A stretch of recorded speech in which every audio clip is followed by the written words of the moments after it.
Hi, my name is Claudia Mizarek, and for this project I will be discussing the relationship between the concept of courtly love and Boccaccio's novel The Decameron.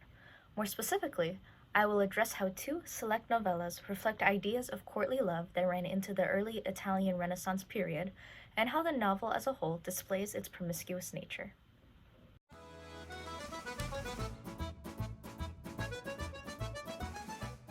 Before I dive into the novellas, I will explain what courtly love is, in addition to giving a quick background on Boccaccio and his famous book. Courtly love was a very predominant part of Western and European culture from the Middle Ages until the beginning of the Italian Renaissance, so about the 10th to the 13th century. It was this idea that a man's sole purpose in life is to care for the woman that he truly loves and to treat her like a goddess. It was as if the woman was the man's entire reason for being. It often included scandalous and sinful acts such as adultery, because during that time period, marriages were not based on love, but rather assets and social class. As I researched this topic, there were two quotes within an article published by Brooklyn College that I found really described the concept well. More often than not, such a love expressed itself in terms that were feudal and religious. Thus, just as a vassal was expected to honor and serve his lord, so a lover was expected to serve his lady, to obey her commands, and to gratify her merest whims. Absolute obedience and unswerving loyalty were critical. It was usually one of the assumptions of courtly love that the lady in question was married, thus establishing the triangular pattern of lover, lady, jealous husband. This meant that the affair was at least potentially adulterous and had to be conducted in an atmosphere of secrecy and danger. Switching gears, Giovanni Boccaccio was born in the city of either Florence or Ceradaldo in the year 1313. He was born to a rich merchant named Boccaccio de Chilino and a woman with an unknown identity, thus deeming him an illegitimate child. Even so, he received a very well-rounded education, learning the important liberal arts for the time. He was even deemed the main officer of the Arte del Cambio, the influential guild of the money changers and money lenders between the years of 1322 and 1324. He read literary works by Petrarch and wrote numerous texts of his own until he began the Decameron around 1348 or 1349. When Boccaccio began writing this novel, the Black Plague was spreading through Italy, ultimately killing about half of Florence's inhabitants. It was a very terrifying and strenuous time, but once it passed, things were looking a lot brighter. The mercantile class was gaining popularity, intellectuals were prominent figures, the economy was on the rise, and ideas of humanism were growing. Socially, economically, and culturally, it was a very rich time period in which the Decameron was written, undermined by the Black Plague during 1348. Rah. Oh, hey! I didn't notice you there as I was reading the introduction to Boccaccio's book, The Decameron. You see, in the introduction, Boccaccio specifically addresses the Black Plague and the effects that it had on not only the city of Florence, but on himself as he was writing the novel. He based the entire setting of the novel around the Black Plague, and it was the reason that the main characters left their city in the first place. He talks about how during this time, corpses were lying everywhere, and people were terrified to leave their houses. It was a very tragic setting in which the Decameron was written. The Decameron is structured as follows. It is divided up into 10 days, and each day consists of 10 individual novellas. There is a different character that acts as the king or queen of each day, and all of the characters take turns telling each other their own story each day. Each day usually has a general theme connecting the novellas together as well.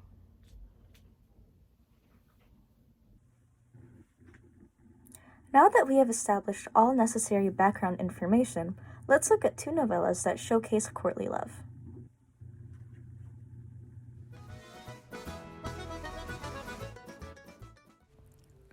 We will begin with Day 1, Story 4.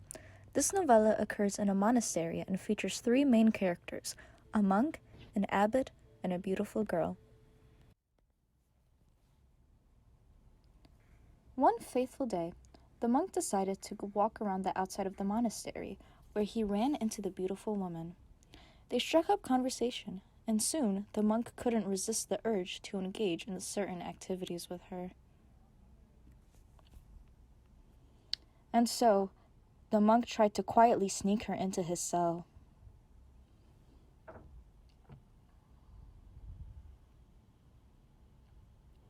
The abbot, however, heard the ruckus nonetheless, and he discovered what the monk was up to.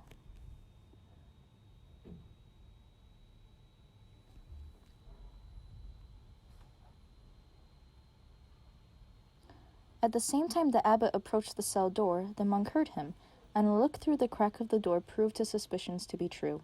The monk had to come up with a plan to get out of trouble. Once the abbot left, making his own plans to punish the monk left the woman in the cell and acted as though he had no clue that the abbot had overheard what happened. He asked to go to the forest to collect firewood, and when the abbot said yes, he went to hide somewhere in the monastery instead. The abbot, debating on how he should address the situation, decided to go into the cell and talk with the woman first.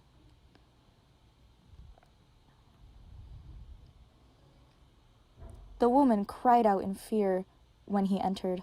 The abbot looked at the lady and found her to be very attractive, just as the monk did. Instead of punishing her or kicking her out, he comforted her. He then asked if she would be willing to engage in certain activities with him. She agreed, and the two went at it. The clever monk came back to the cell a few minutes later, happy to see that his plan to seduce the abbot with the woman had worked. After the abbot was done and the lady was sent away, the monk confronted him. They agreed to keep quiet about the whole situation. The very end of the novella suggests that they continued to sneak the lady into the monastery afterwards.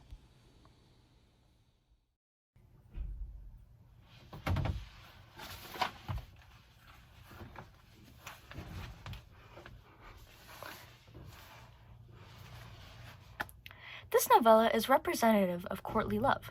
The abbot and the monk both find the woman to be very beautiful and want to engage in sexual activities with her. They even continue to bring the lady back to the monastery so that they can pursue her.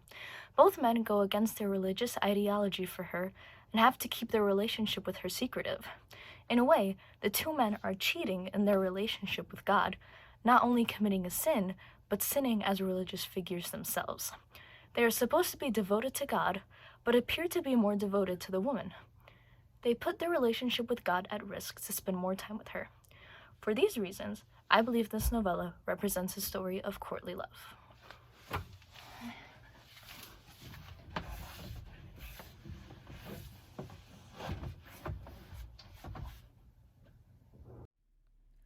The next novella occurs on the 7th day of the Decameron and is the second story of the day.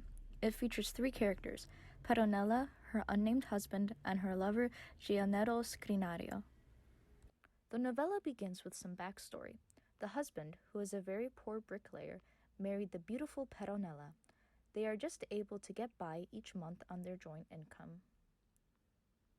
One day, Gianello caught a glimpse of Petronella, and for him it was love at first sight. He was determined to meet her and be with her, which he ultimately accomplished, and thus began their affair. Whenever Petronella's husband went to work, Gianello would come over the house to spend the day with her.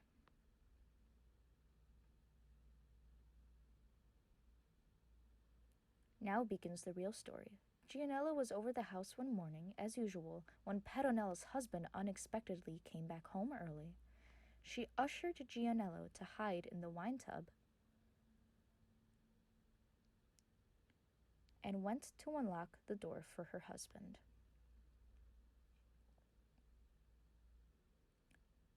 He applauded Petronella for being such a, quote, good chest, unquote, wife, and locking the door while he was gone.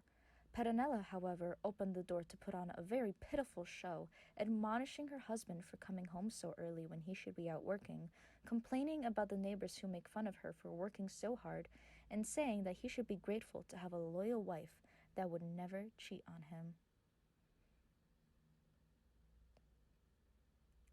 Her husband explained that he came home early because he forgot it was the feast of Saint Gallion, and that he also brought home someone who wanted to buy the wine tub for 5 silver ducats. Petronella one-upped him, saying that she had somebody looking at the tub willing to pay 7. Her husband shooed the customer away and went inside to see Gianello.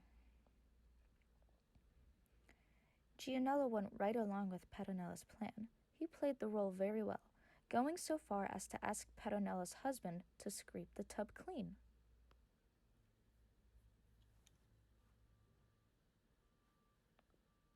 While he did so, Gianello secretly made love to Petronella.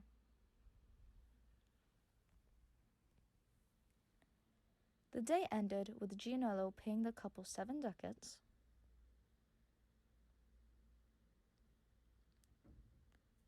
and the husband carrying the wine tub to Gianello's house.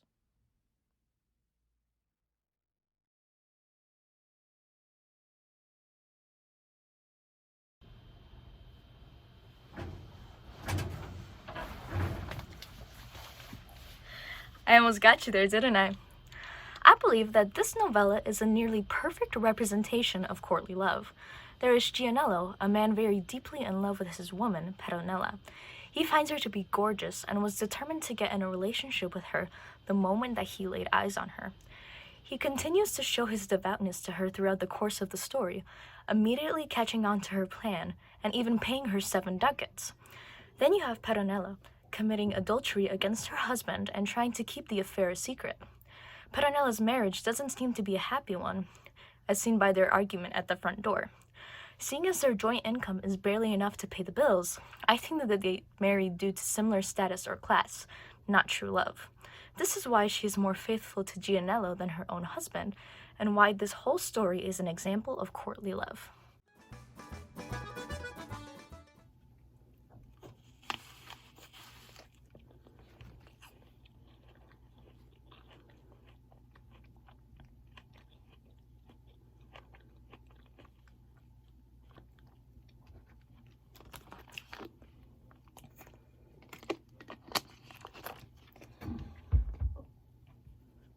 The Decameron is a great showing of the influence of courtly love during the early Renaissance.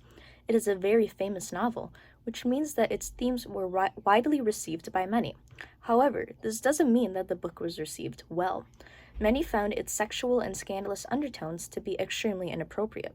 It was even featured in a bonfire of vanities, an event hosted by Friar Girolamo Savallora, where he burned objects that he found to be representative of sin.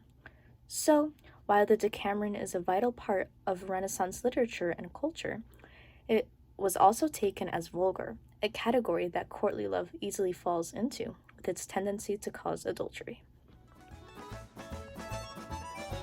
Thank you so much for watching! I hope you enjoyed!